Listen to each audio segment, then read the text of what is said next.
தமிழ்நாட்டுல எல்லாமே சேஞ்ச் ஆயிடுச்சு. உங்க நகையையும் சேஞ்ச் பண்ணுங்க. உங்க பழைய நகைக்கு கிராமுக்கு 150 ரூபாய் கூடுதலா வாங்கி புது நகை எடுத்துக்கோங்க. அதே கம்மி சேதாரம் தான் உங்க லலிதால மட்டும்தான். ஹாலிடேஸ்னாலே அது நம்ம ஜிடி ஹாலிடேஸ் தான்.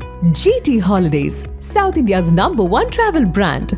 You know you are special when you're with GT Holidays.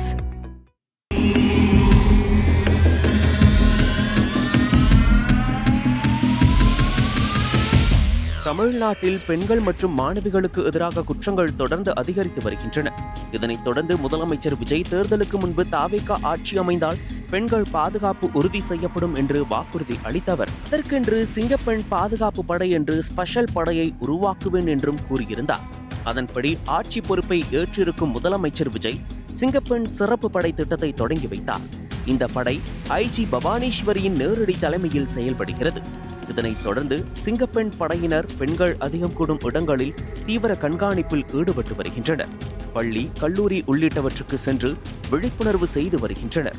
அந்த வகையில் கள்ளக்குறிச்சி மாவட்டம் கல்வராயன் மலையில் உள்ள வெள்ளிமலை பகுதியில் ஏகலைவா அரசு மலைவாழ்வு உண்டு உறைவிட மேல்நிலைப் பள்ளியில் விழிப்புணர்வு நிகழ்ச்சி நடத்தினர். அப்போது பள்ளி மாணவிகளுக்கு ஏதாவது பிரச்சனை இருந்தால் எங்களை தொடர்பு கொள்ளலாம் என்று கூறினர்.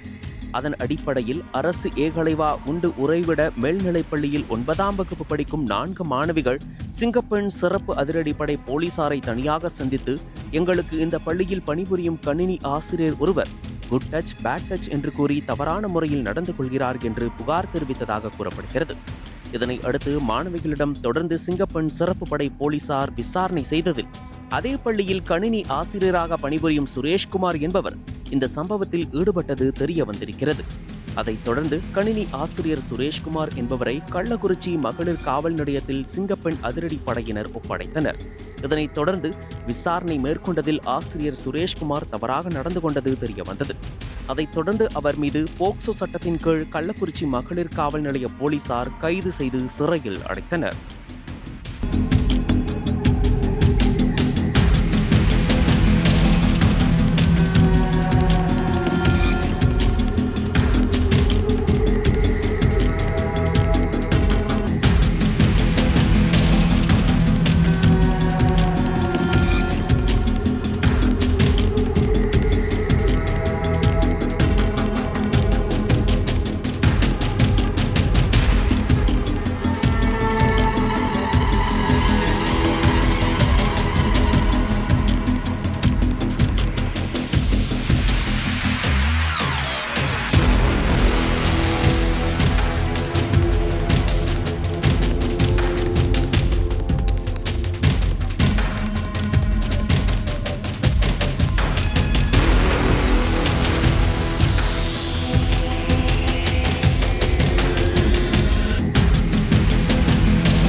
அனல் பறக்கும் செய்திகளை அப்டேட் செய்து கொள்ள நக்கீரன் களத்தை இப்பவே சப்ஸ்கிரைப் பண்ணுங்க.